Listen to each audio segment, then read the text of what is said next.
Okay, so today we're going to pick up where we left off last class.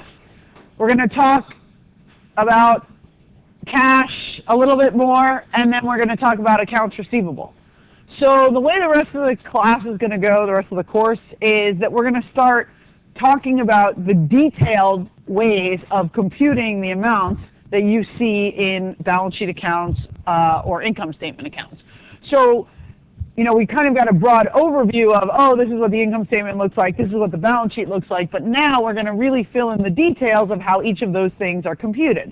So your knee-jerk reaction might be, oh, well, everything's at historical cost, but that's actually not true. There's some general convention of historical cost, but then with most numbers, there's some additional adjustments that we make. Either in the case of property, plant, and equipment, we take historical cost and we adjust it with depreciation, or in the case of accounts receivable, we take the original sales amount, but then we adjust it to get to something like net realizable value, which reflects the fact that some of our customers won't actually pay us. Okay, so historical cost is sort of a benchmark, but it's definitely not the end-all and be-all of the accounting numbers, and more importantly, in some cases, it's not even the one we use at all. Okay, so a couple of things about cash. Last class we talked about how do you figure out what the number is on your balance sheet in cash, and the answer is, well, you can't just call up your bank and say, what's in my bank account, because you may have written some checks or you may have deposited some checks that the bank is unaware of. And similarly, you can't just look at your books because the bank may have charged you some fees that you haven't recorded, the bank may have collected some receivables on your behalf, or other activities which make a difference between what's in your cash books and what's in your cash account at the bank. And so you first need to reconcile those two things, get them to be the right cash number, and that's what you're going to include. A second thing that you need to know about cash is if you have any restrictions at all on cash, it's no longer considered cash in the traditional sense. Because restricted cash, why do we put cash first in our list of balance sheet items? Because it's very liquid. What does it mean to be liquid? It means you can use it as cash as needed immediately. Like you can, if you have an obligation that's coming due, there's a big pile of money that you can use to discharge that obligation. However, if you have restricted cash, that means there's a restriction on it. You can't use it. Well, if you can't use it, it's no longer liquid in the same sense that it was in the past. So restricted cash must be reported separately from cash. So even if you have a big pile of cash, literally paper money that's sitting in your bank, if you can't use it, you can't put it in your cash and cash equivalents line. You need to have a separate line that says restricted cash. Now, where does restricted cash belong? Well, that's a little bit trickier. Usually, the reason you're restricting cash is for some other purpose. You are socking away money so that you can eventually discharge a long-term obligation, or you are putting away money in order to use it for some kind of expansion plans or investment plans. If those things are long-term, then you're not going to be using the cash until it's for the long term, and it's not really going to be converted into cash for some time, in which case it would actually be a long-term asset. So restricted cash could be a long-term asset. Yeah. Yes. Yes. Mm-hmm. It could be restricted cash, could be a current asset, if the restriction is to discharge an obligation that's going to come due in 6 months. Okay, so it depends on what the restriction is and what the cash is being used for, but in any event, it's definitely not cash, and it needs to be highlighted and separated from the regular cash account. Okay, so you need to report it separately. This doesn't happen that often in significant companies, but if for whatever reason you have written too many checks and you've written more checks than the amount in your balance, then basically what you've done is you've created an obligation for yourself, okay? So by writing somebody a check, instead of getting rid of the obligation, you've basically done, normally when you think you write somebody a check for supplies that you've received, you basically get rid of your accounts payable and you reduce your cash. But if you've written them a check and you don't have the money in the bank, that doesn't really seem fair. So effectively, you just have converted the liability from owing your supplier to now owing your bank. Okay, you don't get rid of the liability just because you write a check if the check's bad. So if you have an overdraft, you have to keep the current liability. There is one exception. So the one exception would be if you have like $1 million in your savings account and only $50 in your checking account, and you happen to write a check for, say, $50,000, as long as you have enough at the same bank to cover it, they'll just, let you kind of move it over as necessary. It doesn't mean you won't face any penalties or any fees, but you don't actually have an obligation as long as there's enough as long as there are enough funds at that bank to cover it. But it has to be the same bank. So if you have a lot of money in one bank and nothing in the other, and you accidentally write a check from the nothing bank, you can't just say, oh, but I have more money in some other account, because ultimately that initial check that you wrote doesn't have the value that you claim. Okay, so you would keep the liability if you overdraft on your bank account, unless you have resources at that same bank to compensate. Okay, so that's all we're going to talk about cash. Cash is actually one of the easier things to do, other than the reconciliation. I mean, it's not too hard for you to understand what is cash and when do you have it.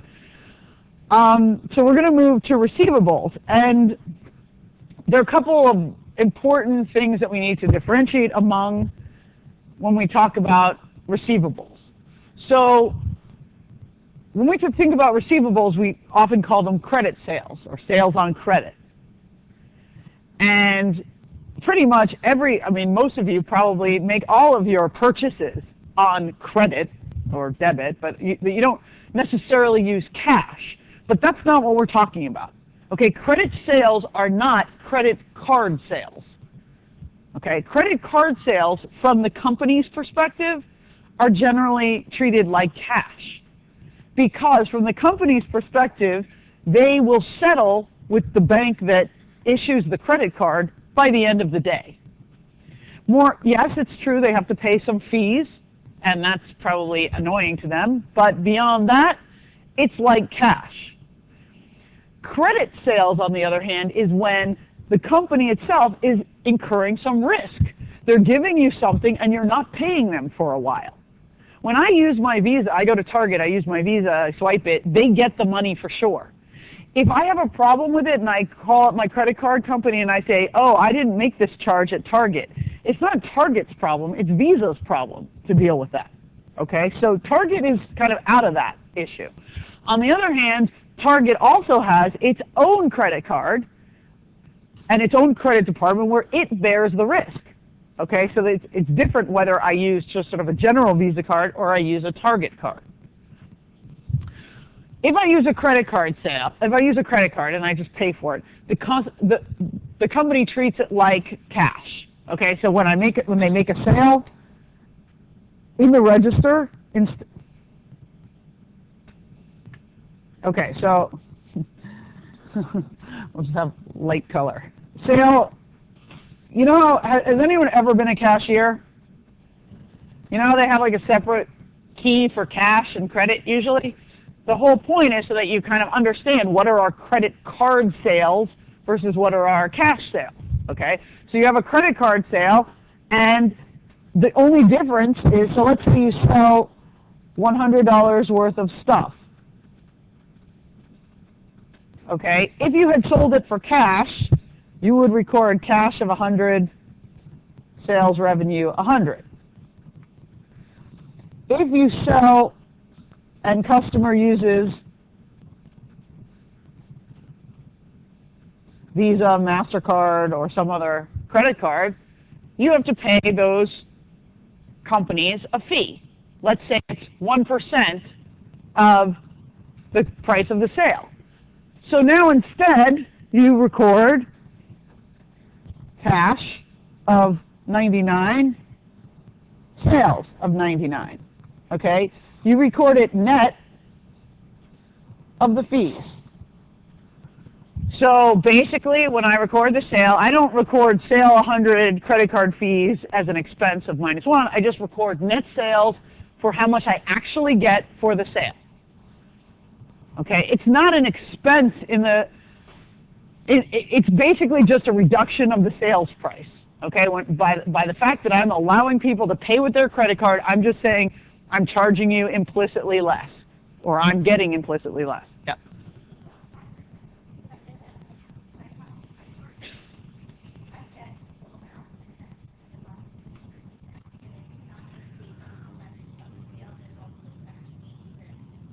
Okay, so usually, I mean, if we're talking a big company, it's not settled a month later, it's settled that day. So you've already reconciled that. When you do your reconciliation, when you submit your paperwork to Visa and say, here's how much you owe me as a result of my taking all these credit card slips, I know exactly what that amount is. Any subsequent, like additional fees besides just that percentage, that could be tacked on as a separate fee, okay? But the sort of daily fees, you just basically net out, okay? Now, what do you do about, so this is not, I mean, I'm telling you, this is not super interesting. This is just kind of obvious, okay? You know, you make a sale. When you make a credit card sale, you know you're just collecting effectively less money than if you sell it for cash. That's why companies have different prices at the pump, like gas companies or, you know, gasoline, they'll try and sell it for different prices for cash and credit because they make less money on credit card sales. Okay, why don't other stores do that? Like, why doesn't Target have a price on its like little tag which says if you buy it with cash it costs $10 and if you buy it with credit it costs $11? Okay, people won't buy it with credit. People won't buy it, period. I mean, the problem is, you know, at some point you have to, I mean, I'm not really sure how gas companies are getting away with it, frankly. I tend to avoid gas stations that do that, for sure. So, I mean, at some point it just seems absurd and ridiculous. And companies have decided, look, this is one of the costs of doing business, and we just are willing to take a lower value for the same sale. At least we can sell more stuff by offering to take credit cards. That's just, you know, and that's one of the implicit costs. Okay, so that's not really, credit card sales are basically cash. Okay, so we don't really have much to say about those. What we want to really focus on are credit sales, which is when the customer is getting the credit directly from the seller.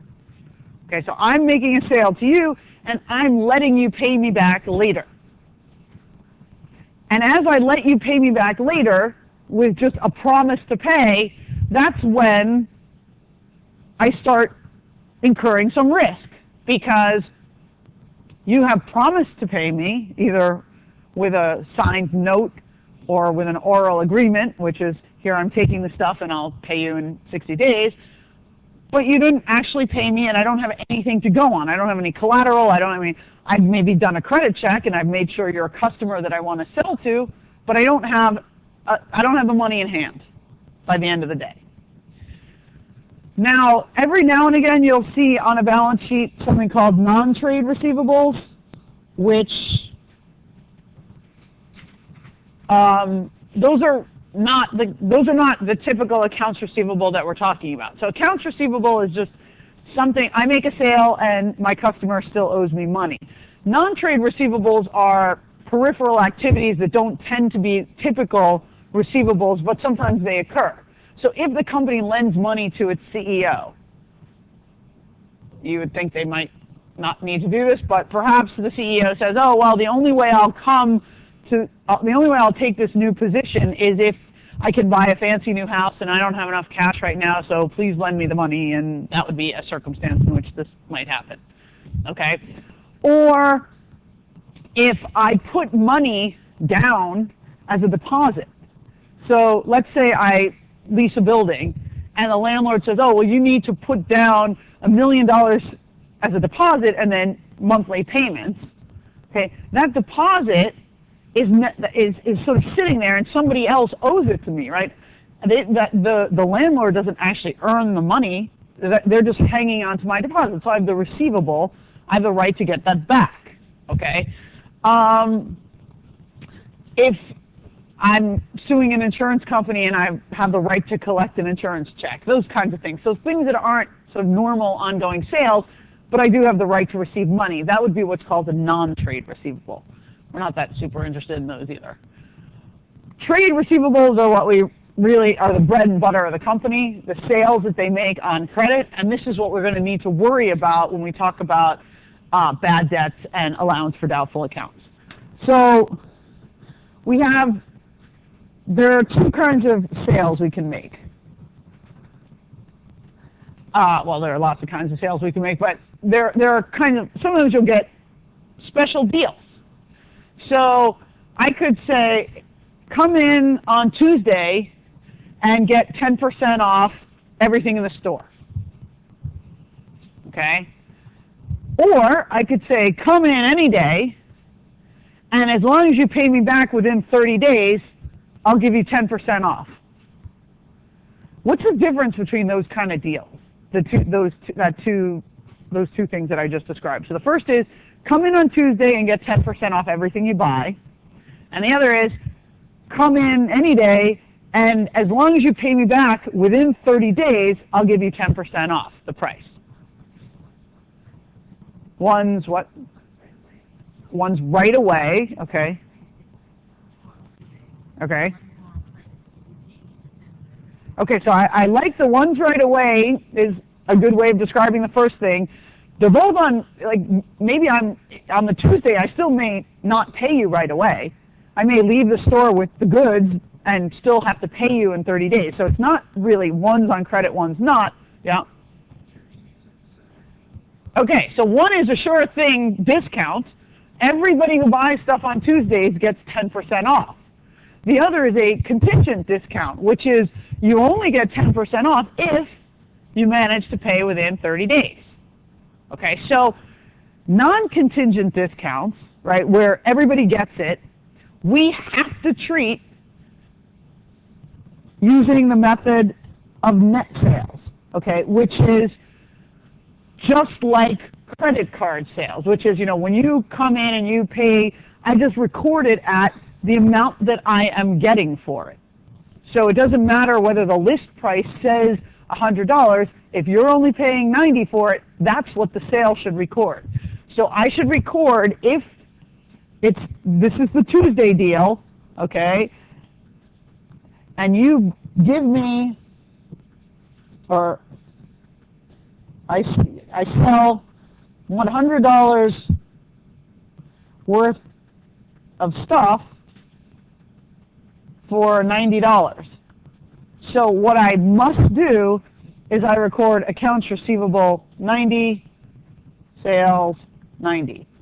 Okay, I cannot record accounts receivable 10, accounts receivable 100, sales 100, and then expense 100 expense 10, accounts receivable 10. Okay, I don't do that. What I do is up front, I just record this is what I'm actually selling it for. Okay, so when you see those stores where they say everything in the store is 80% off, nothing in the store is 80% off. That's that's a gimmick to get you to walk into the store. But basically, it's because the only price you'd be willing to pay is at 80% off. Okay, so the real price is what the customer actually leaves the store paying. So when you have a discount off the list price that's not contingent. Now, whether it's come in on Tuesday and get 10% off, or the more you buy, the cheaper the unit price, or in a volume sale, it doesn't matter. As long as when you leave the store, the price is fixed and it's non-contingent, you must use the net method, which is we record only what the company is going to get. Okay. However, if we have these contingent sales or contingent discounts, which is, if you pay promptly,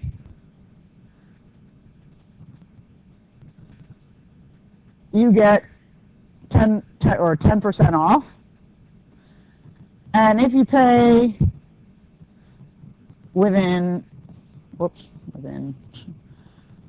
90 days, you just pay the full amount. So, if that's the case, when I first make the sale, how much money am I going to get?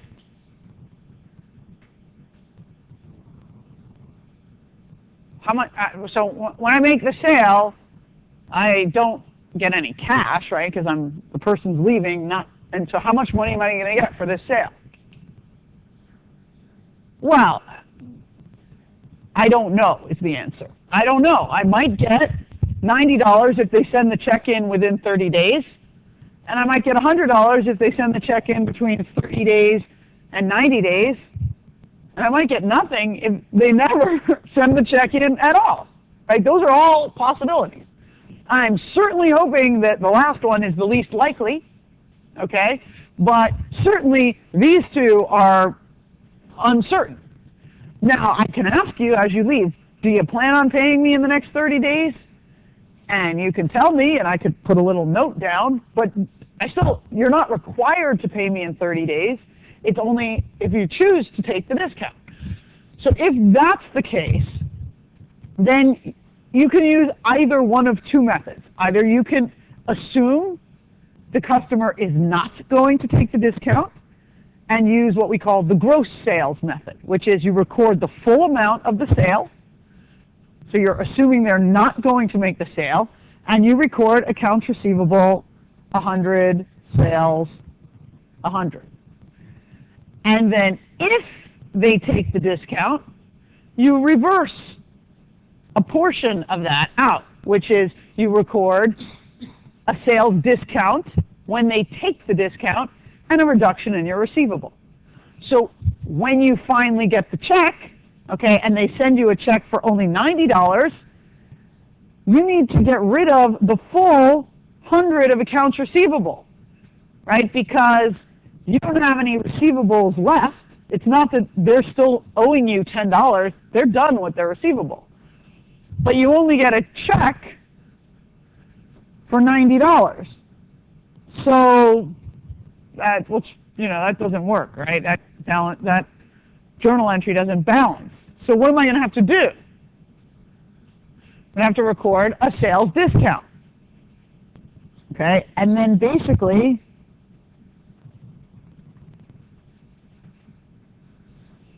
my net sales for the period are 90. Okay, so sales minus the sales discount are 90. If the customer sends the check at the end of the 90-day period rather than within 30 days, then instead of this, I just record cash 100, accounts receivable 100. And in which case, net sales are 100. Okay, so that's what we call the gross method. Gross meaning you keep the gross amount rather than the amount discounted by the expected or possible anticipated discount. This is a perfectly acceptable method, and you would use this method if you think generally customers don't take the discount. I mean, you don't have to think you can't. Your decision to use the gross method doesn't have to depend on whether you think they will or will not take the discount. You're allowed to use it, and you can choose the gross method either way. But companies would prefer to use the gross method if, in fact, they don't expect their customers to take the discount. But what if you expect the customers to take the discount? You think it's a good deal, right? If you pay within 30 days, you get 10% off. That's like a really big discount, okay? Because on large sales, I mean, that's sort of a huge percentage discount for not keeping the receivable out for 90 days, right? You're paying like 10% for 3 months worth of loan. That's like on an annualized basis, that's like a 40% charge of interest. That's not a good deal. So most companies would like to take the discount. So if you're going to take the discount,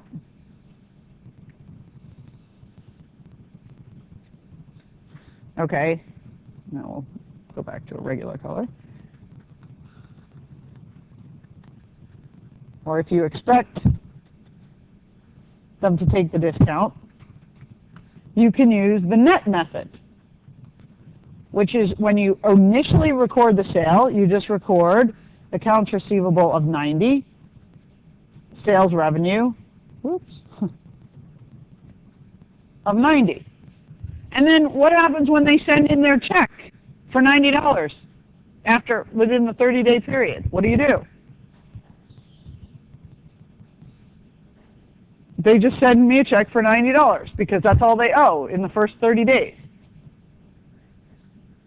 So I get cash, I get rid of my receivable. What happens if they wait and they don't send me the check and they send it to me 2 months later and they send me a check for $100? What then? All right, so we all agree I'm going to get, so this is if they take it, if they don't. Cash, 100. Can I just write accounts receivable 100?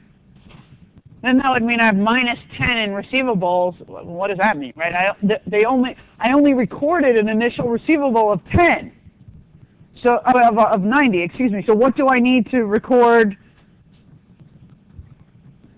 as the difference here?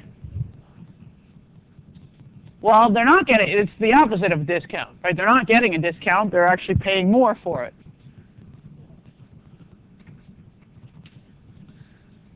Okay, so you kind of want to give them sales revenue, right? Because they actually earned $100 on this. Why are they earning the money, though? Why are they getting that extra $10 in this case? No, they're not getting a discount. They're paying me $10 more. So they're forfeiting the discount. What have I basically done? I've lent them supplies for 3 months, and so they're kind of, it's almost like they're paying interest. So I don't necessarily want to call that sales revenue because it's really more like a financing revenue, right? I can sell the product for $90, and then some people will choose to keep the money longer and hold it out for 90 days, in which case they pay effectively an interest charge, and other people will not, and they will pay $90 immediately. So we're going to call it like a sales discount forfeited for $10 and recognize that that's sort of a different source of income than the basic sale. Okay, one is just selling the product, and the other is more like a financing charge. So which do you think is a better way of describing it? Do you think it makes more sense to record just net sales this way, or the full sale for $100 if they wait, or do you think it makes more sense to sort of split it up into the sales for the purchase price and basically the interest component? And so, and the company can do it either way. Yeah? Did you have a question? Okay.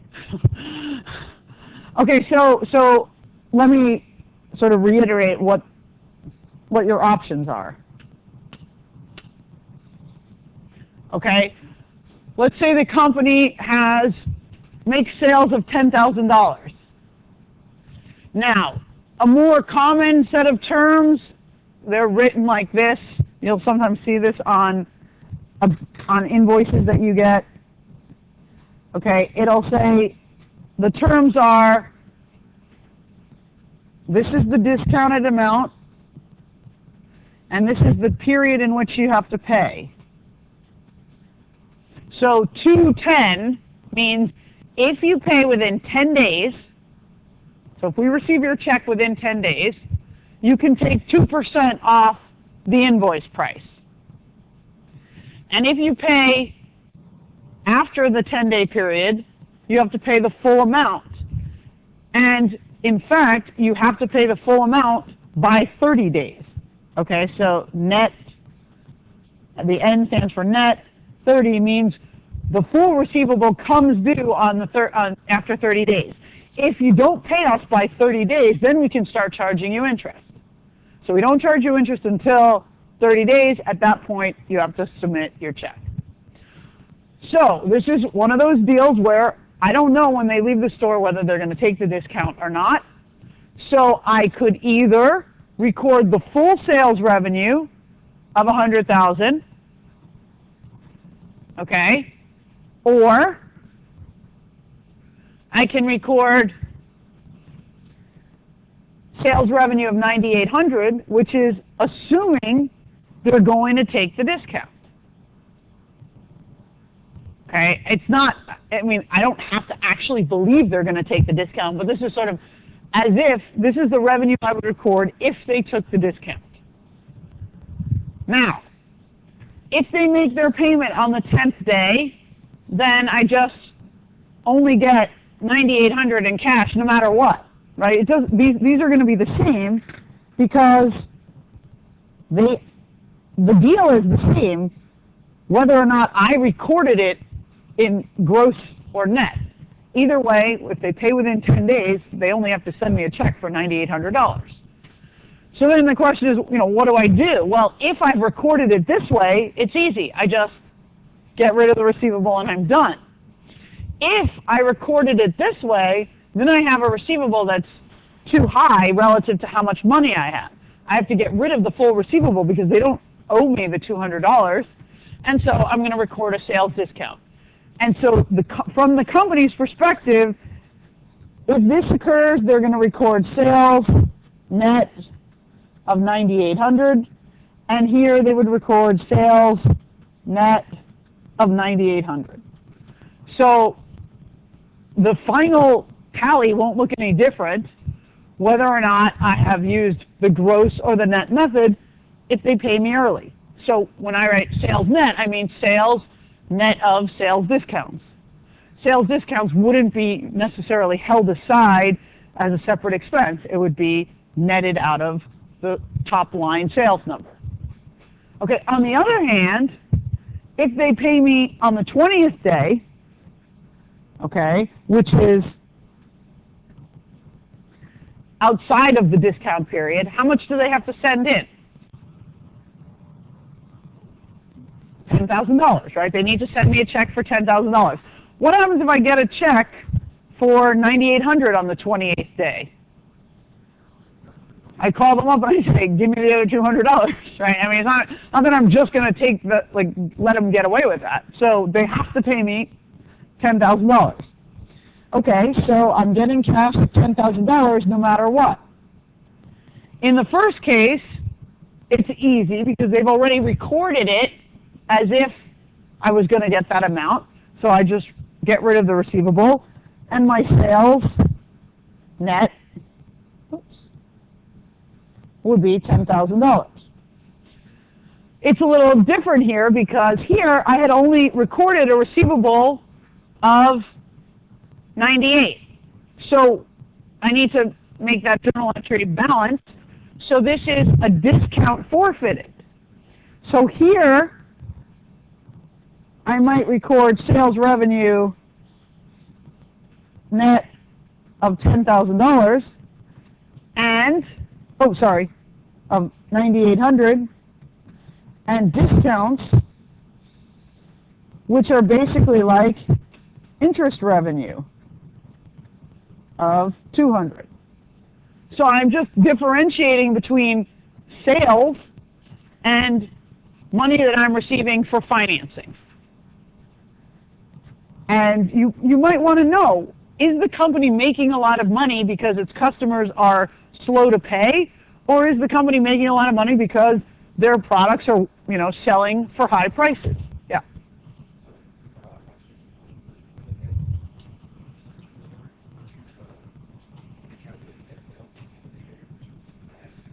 No, I would usually keep this out separately as a different.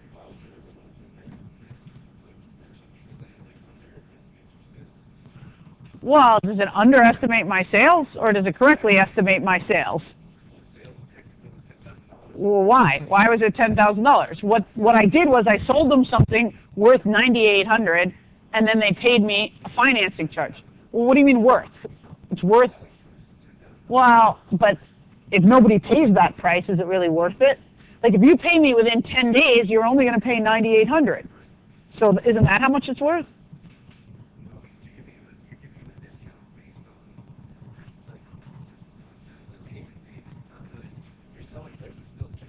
But it's like, that's like saying whatever the car price, you know, when you go to buy a car on the lot and it has an MSRP, is that the selling price? No one ever pays that price. So does that price mean anything? No, I'm trying to explain why both of them can be, you can say, look, invoice price matters, that's the baseline, in which case, if you really believe that invoice price is the driver, use this method, and then you would presume that most people would actually probably end up here because they feel like they're getting something worth $10,000, and they probably don't have the resources to take advantage of the discount and so on. So there's no problem with using the gross method, and there are certainly people who feel that way, which is why it's an option. Well, the question is, you know, how big of a deal are sales discounts in different companies?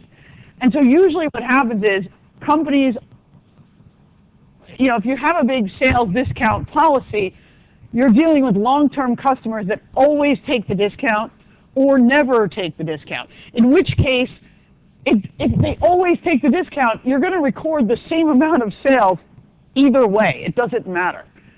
Okay, so and if they never take the discount, then why are you offering them a discount? You know, it's sort of like it's not really an issue as much in differentiating between firms. It's really just, do you believe that the correct price is $9,800 because that's what you're willing to sell it for, and the extra $200 is a financing charge, or do you think you should say the correct price is sort of $1,000 or $10,000, and then only if they take the discount? And since we don't have strong feeling, I mean, nobody could decide that one is unambiguously better than the other. Both are allowed.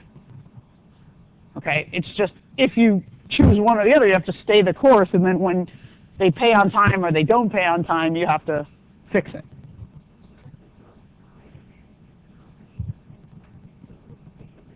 So this is, you know, this makes the most sense if you don't expect them to take the discount.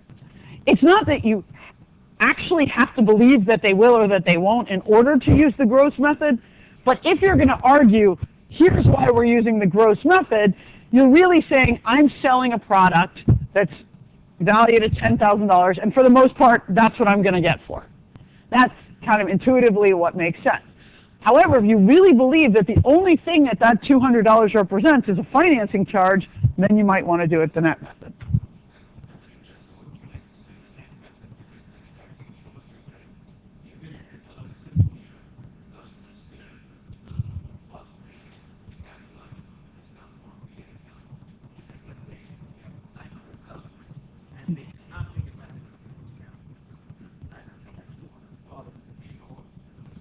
Well,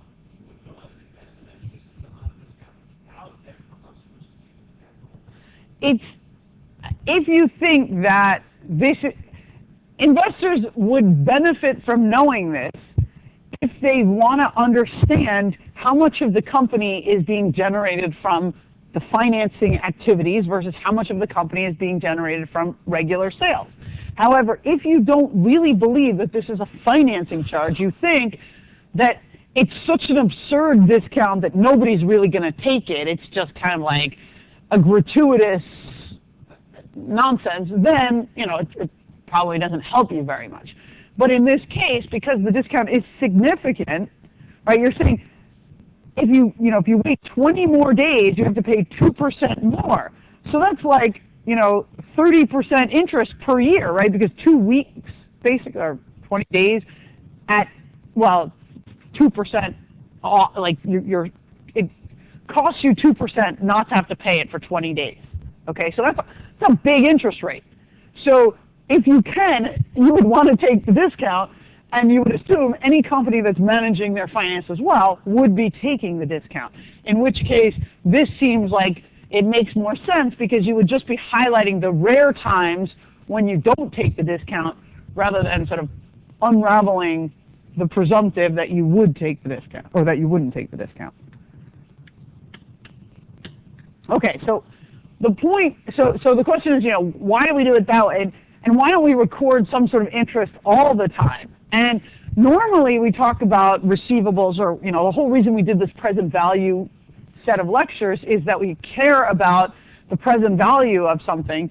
But receivables, trade receivables that arise from transactions with customers in the normal course of business, where the length of time that the receivables outstanding is not more than a year, so obviously a current asset, we don't take the present value of. So even if we don't offer any sort of discount, let's suppose we say to our customers, you can pay us back in 30 days, period. Okay, so you leave the store, you come back, and I don't take some reduction in the sales price up front just because there's the 30-day time value of money. Okay, so I don't bother taking the present value of that sale on the day of the sale, even though technically they're buying something and they're paying less for it than the initial sales price, because somebody who pays you cash is paying cash right now. Somebody who pays you credit is getting the benefit of 30 days of credit. So there is 30 days of true benefit by putting off your payment, but we kind of just ignore that for short-term accounts receivable. Okay. Now, the second issue that comes into play when we're talking about receivables is what happens when case 3, remember I said, okay, case 1 is they pay you early, case 2 is they pay you later, case 3 is they never pay. What do we do then? Okay, so there's write-off, this idea of writing it off. What does writing it off mean? What does that mean to you?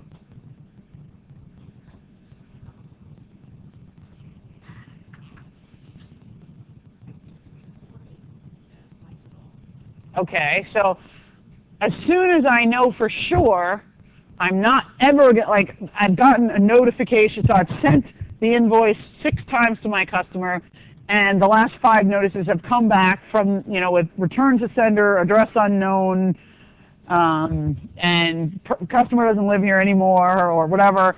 I'm pretty sure I'm never going to see that money. I've sent it to a collection agency. They've been calling every day and no progress. So I'm not going to collect that. At that point, I would want to write it off. Okay, I agree. That means I have to wait until I know that they're not going to pay me. What about matching, which says I should record the expenses in the period in which I generate the revenue? So I make the sales, and one of the costs of doing credit sales is that some of this won't be collected. That doesn't seem to fit well with matching. So what should I do instead, or in addition? Yep.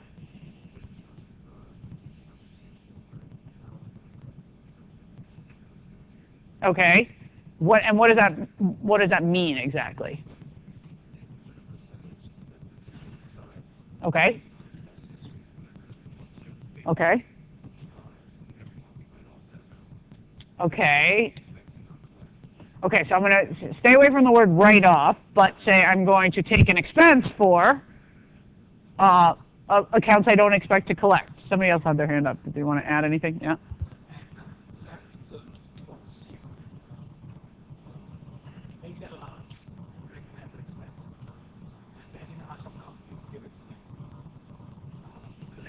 Yeah, right? Okay, so if I sell, so if I give it to a collection agency just to provide me the service of harassing, then I still own the receivable. If what I'm doing is I'm selling them the receivables and say, look, whatever you collect is yours at this point, and you give me 10 cents on the dollar, then that's different. And then I would be discharging the receivable on my end and recording whatever I receive from the collection agency as the total amount that I'm ever going to see. If we have some deal which says anything you collect, I get 50%, you get 50%, well, then we have to figure out the terms of trade when you finally make some of your collection. Okay, so it sort of depends on what the deal is. But we can go back to that. Let's just get to the more simple case, which is everybody knows we're not going to collect all of the money all of the receivables that we have.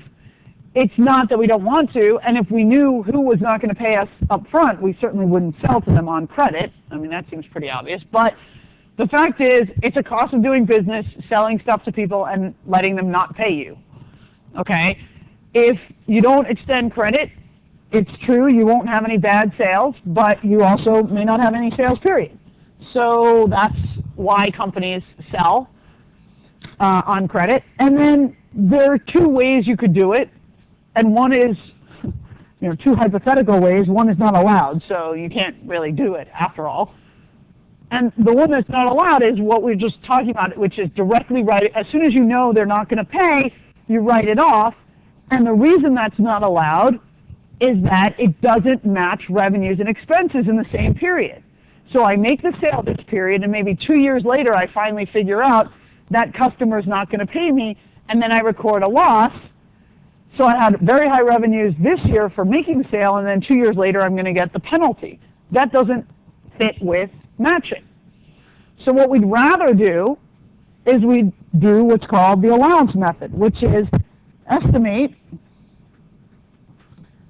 uncollectible accounts, take an expense this year,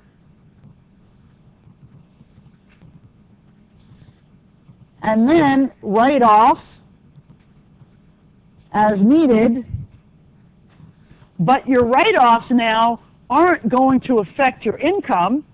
Your write-offs are just going to reduce your receivable and reduce the allowance account. So you've already taken the hit on income in the period in which you made the sales, and then when you do the write-offs, it's basically a wash on the balance sheet. One thing goes up, one thing goes down. Overall, there's no net effect. Okay, so let's talk about how that works.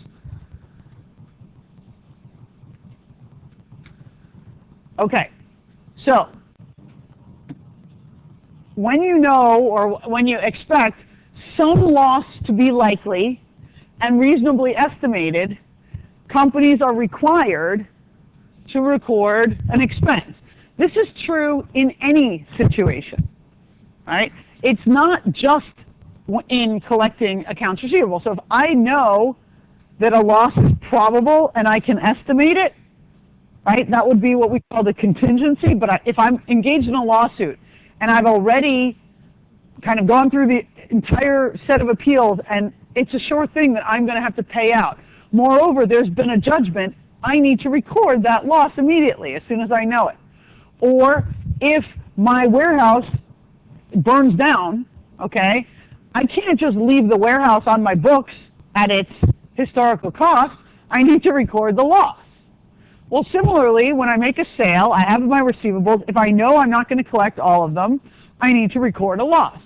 Okay, so the reason is I'm going to, A, properly match my revenues and expenses, and B, my receivables will not be overstated on my balance sheet because I'll have my receivables less the allowance, and my investors will genuinely be able to look at what I expect to receive.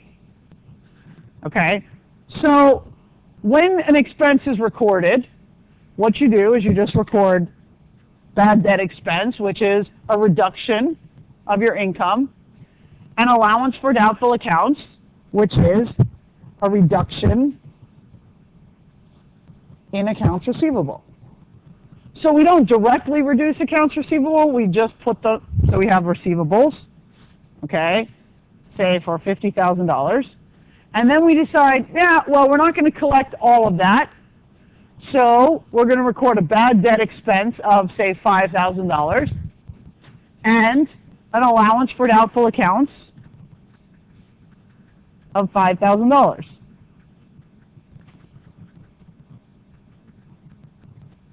Okay, this came about because we made sales. So in the current period, my sales are $50,000, but my expenses for creating those sales are $5,000. So the net income effect is $45,000 this year, and what I expect to collect is $45,000. Yes, $50,000 worth of product went out the door, but I'm actually only going to get $45,000 for that because some people won't pay. So I need to sort of reflect that fact.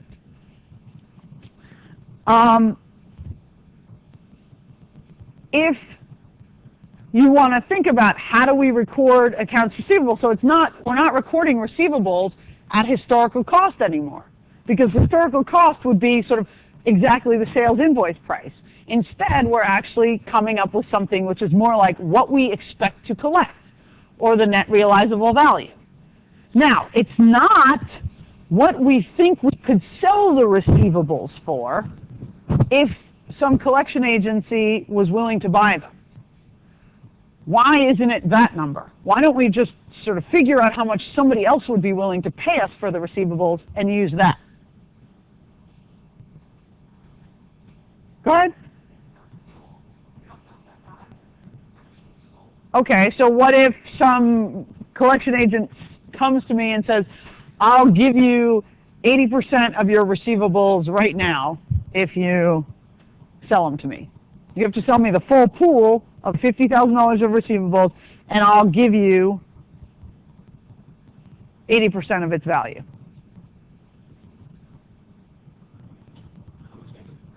Okay, so I do not, so when I'm estimating my bad debt expense and my allowance, I'm trying to figure out how much customers will not pay me. I am not trying to figure out how much the value of the receivables would be if I tried to sell it to some other third party. And the question is, why not? So one possible answer was, well, because you don't really know how much you could sell it for. So I said, well, what if I did know? What if somebody made me an offer and I had it in writing? Yeah. Well, no, so somebody has come in and looked at my books and said, here's how much I'll pay you for your receivables. Now they're my receivables. I'll give you cash, you give me your receivables. I will call these people on the phone. I will harass them. I will collect the money, and then it's all my money. Now, of course, I'm not going to be willing to pay you exactly the face value. I'm only going to be willing to pay you something less. Why don't I use that amount? Yeah.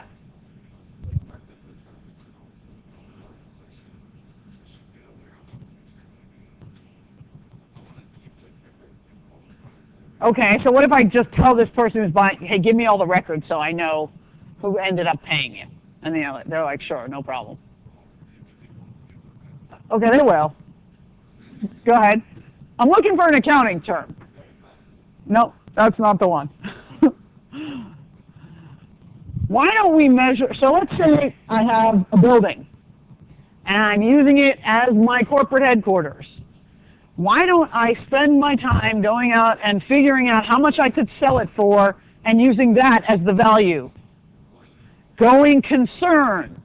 Unless you plan on selling your receivables, doesn't matter what you could hypothetically sell them for, right? There's no point in estimating what you could get in some non-traditional sale. What you're trying to estimate is what you could actually get in your normal course of business. So to the extent you're keeping your receivables and you're going to collect them, using an allowance for doubtful accounts is adjusting to get to what you think you're going to get. Coming up with some ridiculous number that's just reflecting what some other person might be willing to pay for it is inconsistent with going concern. Okay, so we don't want to do that. Now, that said, how do we figure out what that bad debt expense and the allowance should be? And again, there's not one straight up way of doing it. There are a couple of accepted ways of thinking about it. So the first way is more of a matching issue and more of an effort to kind of get your income statement right. So the idea behind the percentage of sales is you're saying, I believe that the amount of sales that I make drives the amount of receivables, obviously. You know, the more sales I make on credit, the more receivables I have. And so the more sales on credit I have, the more uncollectibles I have. So there's some sort of percentage of sales I make that are just going to be bad. So sales are driving the collectability. The more sales I make, the more uncollectible accounts I have. Now, that percentage that I apply is based on historical information. It may be based on the kind of products I'm selling, so I don't need to apply the same percentage to all customers. It may be on the quality of the customer. It could be on a whole lot of things, but it's basically I make a sale and a fraction of that is expected to be uncollectible. And that's a very much of an income statement approach where we base the expense on an income statement number. Okay, there's another approach, which is what we call a balance sheet approach. Okay, the balance sheet approach says it doesn't really matter how much your sales are. What matters is how many of the receivables are still outstanding. So in a particular year, I might sell $50,000 worth of goods, and everybody has paid me back already. I shouldn't assume a bad debt expense because I've been fully paid back. Right? Just because I made $50,000 in sales, I shouldn't assume 1% of that is uncollectible when I know for sure I've collected it all already. But so instead what I'm going to do is I'm going to look at what I have in my receivable portfolio. I say, okay, I've got a bunch of receivables outstanding. Some of them have been outstanding for just a couple of days. Some of them have been outstanding for a couple of months. Some of them have been outstanding for 3 years. And I look at those and I say, of these receivables that I have, what do I think I can collect? So I try and figure out what is the collectability of my actual receivables based on the value of the receivables balance. And then I estimate what I think I can actually collect, and I back out what my allowance needs to be and what my bad debt expense needs to be. So I say, okay, well, I have, $3 million in accounts receivable. I only think I'm going to be able to collect $2,500,000 of it. So therefore, I need to have $500,000 in my allowance for doubtful accounts. I take however much I have in there, and I work on it until it gets up to $500,000. So whatever I need to add or subtract in order to get my allowance for doubtful accounts to $500,000 is how I compute it. Okay, so it's instead of being based on how many sales I made, it's based on what's in my receivables account. Okay, so let's just play with this a little bit. Let's say we're doing the percentage of sales. Why would we like this method? Well, if there's a stable relationship between sales, just cash and credit sales, like let's say of all the sales we make, 75% are credit sales, we can just take a percentage of total sales. If you know exactly what the credit sales are, you can just take a percentage of credit sales, okay? So let's say the company has historically had 2% of its credit sales as bad debts. Okay, so 2% of its customers don't pay them back. If the company makes sales of $100,000, it would record a bad debt expense of $2,000. Okay, you don't care what's currently in the allowance account. You only look at what happened this year in terms of sales and match some unexpected collectibles to that amount. Okay. Now, what sales number should you use? Okay, you need to use the sales net of returns and net of discounts. Right. So let's say I recorded, I said come in on Tuesday and you get 10% off. Well, I shouldn't use the gross price of those sales because I'm only selling it for 90% of that. So I should only use the net price. And if I expect a whole bunch of people to return the stuff, I shouldn't take an allowance on the full amount because if you return the product, the receivable isn't going to be outstanding anymore. Okay, so I do make some adjustments to sales. You can be pretty sophisticated. Companies will have different percentages across product lines, locations, and so on. Yeah. So contingent means only, like, if you pay within a certain time period, then you get the discount, versus non-contingent, which is everyone gets the discount. We know exactly what the price is. It's fixed the minute you leave the store, right? So that was the example of, on Tuesdays you get 10% off. If you came in on Tuesday, you get a 10% off no matter what. It's not depending on whether you pay within 30 days or not, okay? All right, percentage of receivables, that's the flip side. You say, okay, well, there's a balance in my receivables account, and I need to figure out how much it should be. Okay, so let's say we start out, we have accounts receivable, and we have an allowance. This is from the previous year. This is, or whatever is currently in the balance.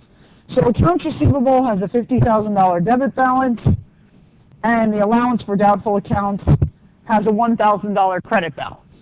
So right now, on my books, what is my net receivables? 49, right? So I'm sitting and I'm saying, if I just stop right here, I'm telling my investors, I expect to be able to collect 49. Then I take a careful look at my receivables, and I realize some of them are really old, and they've been sitting out here for like a year and a half, and I really don't think I'm going to collect them, okay? So, in fact, I actually only think that my receivables should be valued at $48,000, okay? So how am I going to get my receivables to have a net value of 48? How much do I need to have in the allowance account? So I need to have this is what I need. I need to have 2,000 here, right, at the end of the year, after adjusting entries. So how do I get from 1,000 to 2,000? Well, I just increase my allowance and take bad debt expense. Okay, so this is the way I do it. Now, I haven't told you how to deal with write-offs yet, so that's coming. But I just want to make sure everyone understands these two different approaches. One is sort of a very direct way of computing the bad debt expense. You first just compute the bad debt expense, and then you add whatever is necessary to the allowance, and receivables is accounts receivable minus allowance for doubtful accounts. On the other hand, the percentage of receivables is saying, I have a target in mind for my receivables, and I infer what I need to put into my allowance, and therefore what I need to include as my bad debt expense. So in this method, you tend to have a lot more of an erratic bad debt expense. It just sort of depends on how much people have paid and not paid in the current period, whereas the percentage of sales method is much more systematically based on a percentage of sales, and it's more consistent from year to year. Okay, so let's try these two different options. So a company has the following balances before they make adjusting entries. So in their accounts receivable, they have $25,000. Okay, in their allowance, they have $500. In this period, they make sales, all on credit, for $262,500, and they had some returns of $12,500. So, if they made all these credit sales this period, and yet they had these returns, why isn't there $250,000 in the accounts receivable account? Yep. Okay, so just because you make credit sales this period doesn't mean that nobody pays you, right? You first record the receivable when you make the sale, but then, it's a whole year worth of sales, so lots of people have already paid us. We only have $25,000 left. that could reflect very recent sales, and then the customers who haven't yet paid. Okay? So, if I record bad debt expense using the percentage of sales method, so 3% of sales, what do I do? And if I assume that I will not collect 8% of my receivables,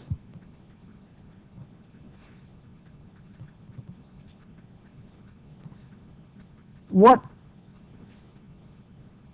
would I do? So what are my bad debt expenses under these two circumstances? So, someone tell me how I do the percentage of sales.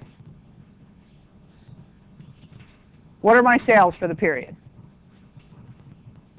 262 minus 12.5, right? Because you can't count returns. If I get the stuff back, I don't have the receivable anymore. Okay, so 250. What do? I take 0.3% of sales. Sorry, it's not 3% of sales. It's 0.3% of sales. Okay, and then what? So 0.003 times 250, and I get, okay, so what do I record?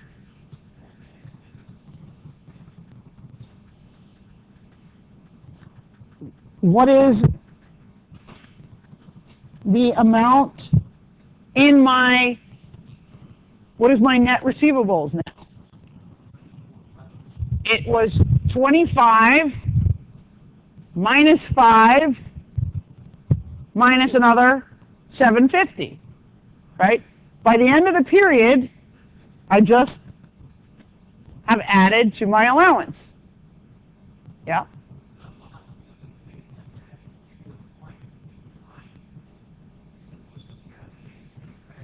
Is this a temporary account or a permanent account? Okay, so if I have an opening balance of 500, I add to it.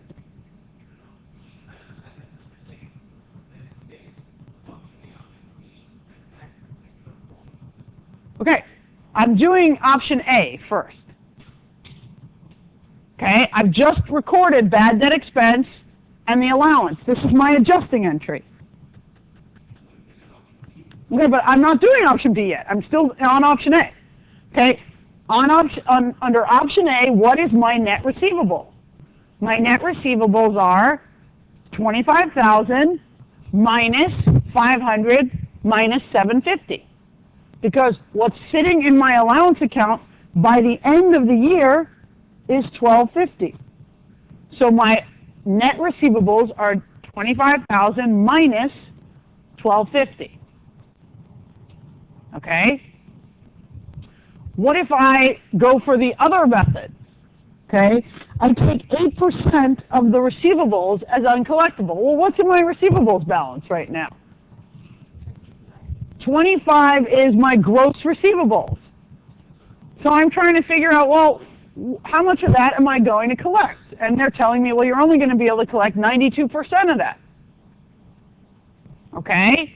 So that means I won't be able to collect 8%. So how much needs to be in my allowance account? $2,000. Okay? So I'm telling you my allowance starts out with 500 in it, and I need it to be 2,000. What do I have to infer about what bad debt expense and the allowance increase has to be this period? How do I get from 500 to 2,000, which is what I want? Okay, so I take bad debt expense,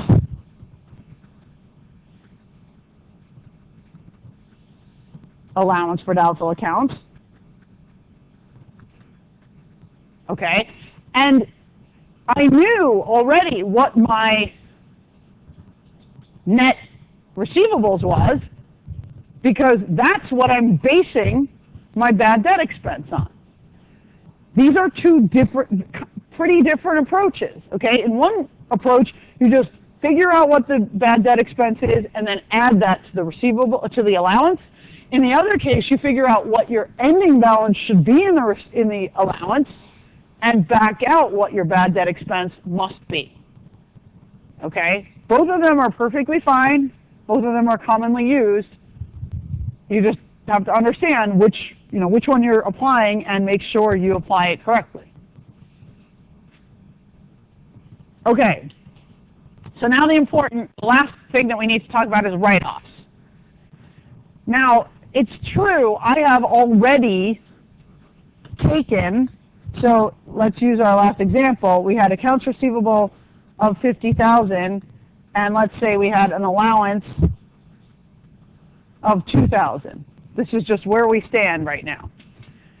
And now, let's say a couple days later, I call up a customer, and this is the 10th phone call I've made, and I have a rule implemented in my company which says 10 calls and we call it quits. If you've called the person 10 times and they still don't answer you, you're never going to see that money. So we have this rule in place. So what do I do at that point? So this customer owes me $1,000, and I realize I'm never going to see it. What should I do? Right, I should do something called a write-off. Now, should I record an expense for this customer? When did I record the expense? I knew that somebody wasn't going to pay me, and I've already taken the expense. I took the bad debt expense in anticipation, so I don't have to take it again. All I do when I write off an account is I record a reduction in the allowance of $1,000 and a reduction in accounts receivable. Whoops, let's just, hold on. Okay, so all I'm doing here is reducing the receivables and at the same time reducing the allowance. What's the net effect on my accounts receivable? So what was my accounts receivable before this? 50 minus 2, 48. What's my accounts receivable now? 49 minus 1, 48. No effect at all. There's no effect on my balance sheet. Why do I need to write off my accounts then? And technically, it didn't really affect anything. Yeah. Okay, but it was already at 48, and now it's at 48. So how have I changed anything?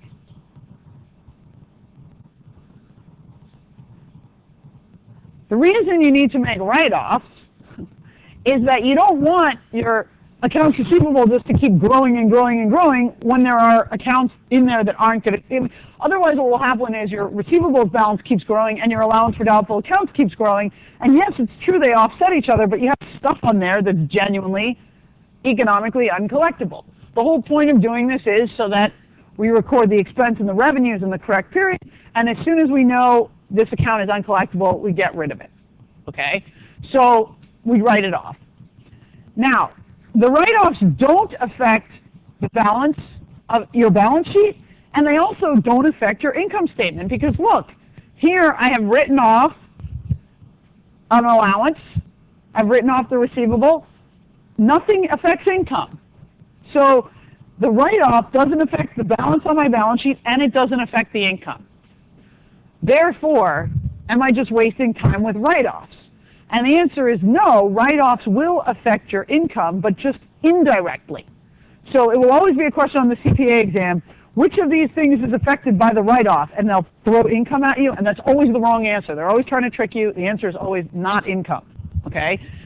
But how does it affect income? Well, it affects income only in the way that it affects my ending allowance balance. So my final balance here is 1,000. So here I'm going to make more sales, and I'm going to look at all of my receivables, and I'm going to figure out how much do I think I can collect. And if the amount that I think I can collect is not that high, then I'm going to need to take more of a future bad debt expense in order to get my allowance for doubtful accounts back up. Okay? But there is no direct effect on either the income statement or the balance sheet for writing off uncollectible accounts. So you'll always see which of these things is not, or which of these things is affected by a write-off, and they'll say income, and they'll say bad debt expense, and they'll say a bunch of things, all of which are wrong, and then it'll just be, you know, something like allowance for doubtful accounts. Yeah.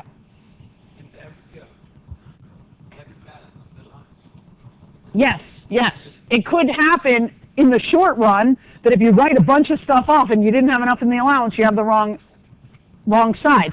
But by the end of the period, after you make adjusting entries, you cannot have a wrong balance, because otherwise that would suggest your receivables are actually more than, right? Because allowance for doubtful accounts has to be a negative number. So if you keep writing stuff off here, right, and you keep writing stuff off, if you end up with a debit balance, it's almost like you're saying accounts receivable is more than I originally sold.